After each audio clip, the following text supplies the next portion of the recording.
Assalamualaikum warahmatullahi wabarakatuh.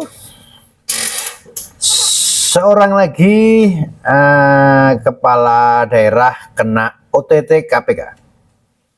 Seorang bupati, kali ini seorang bupati di Jawa Timur, di Tulungagung, beberapa hari yang lalu kena OTT KPK. Gatot Sunuwibowo namanya. Ini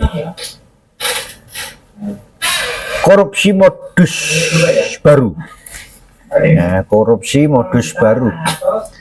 Ini aneh, KPK sendiri mengakui bahwa ini modus baru dan berharap semoga tidak diikuti oleh kepala daerah yang lain. Kepala daerah memeras para pejabat dengan surat saktinya. Jadi setiap pejabat eselon 2 terutama itu awalnya dibuatkan surat yang tanggalnya kosong. Jika tidak nurut perintah bupati akan diberhentikan, dicopot dari jabatannya. Nah, setelah Gatot Sunuwibowo dibawa ke Jakarta, ke KPK, ditangkap, menyusul 12 pejabat dibawa ke KPK, dimintai keterangan. Apakah 12 pejabat ini akan cukup menjadi saksi? Apakah ada yang akhirnya menjadi tersangka? Ya, itu akan kita lihat nanti. Ya. Nah, satu hal lagi, ajudannya juga terlibat di dalamnya. Kita lihat video dari Gatot Sunuwibowo dan perselisi dari KPK. Cus.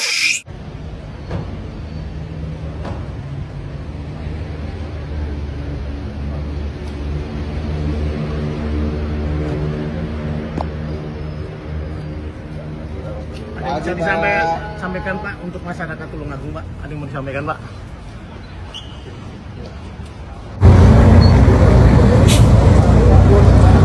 Tutup semua.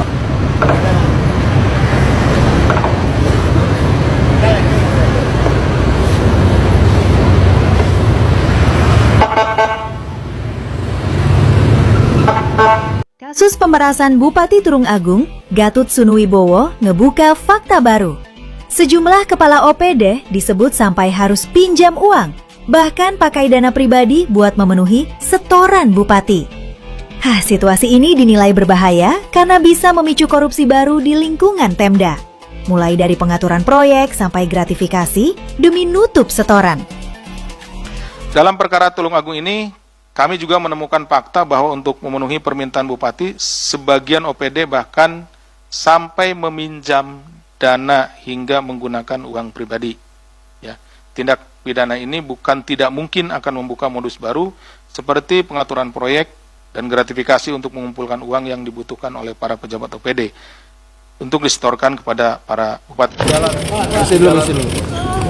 Ini sangat mengerikan gitu ya.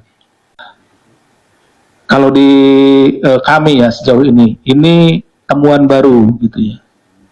Temuan baru seperti ini, ada diikat dengan surat tersebut. Jadi kami juga menjadi waspada nih, jangan sampai pola ini ditiru gitu kan. Diikat dalam bentuk surat pernyataan, nah tinggal ngasih tanggal saja kan, gitu. Kapan kamu balelo misalnya itu kan, ya udah ditanggali tanggal itu. Berlakulah surat itu, surat pernyataan tersebut gitu kan, seperti ini. Ini sangat mengerikan gitu ya.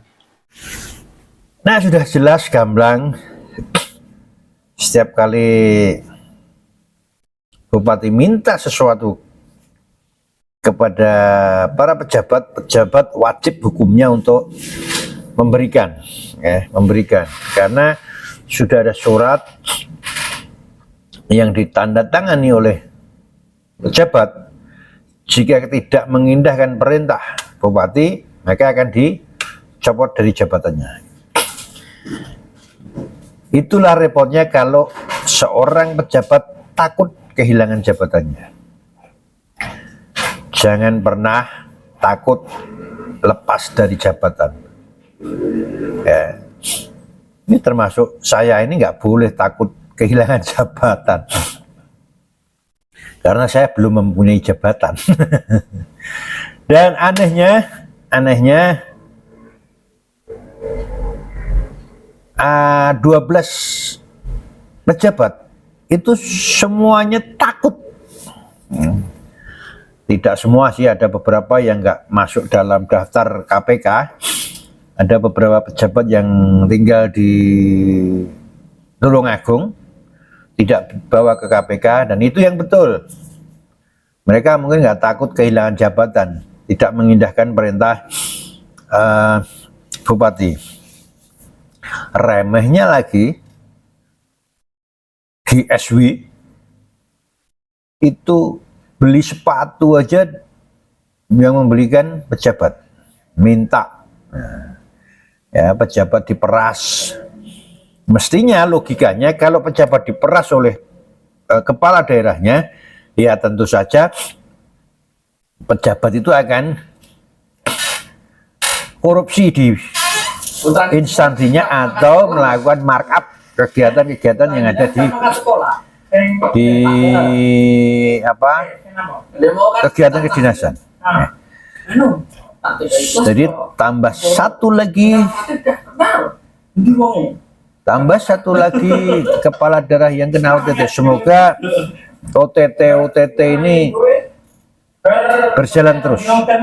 Semakin bertambah OTT kepala daerah. Artinya kalau OTT ini berjalan terus, setiap saat ada OTT kepala daerah atau pejabat, artinya penegakan hukum kaitannya dengan korupsi di Indonesia jalan. Semoga doa saya koruptor-koruptor di negara kita disikat oleh KPK. Wassalam.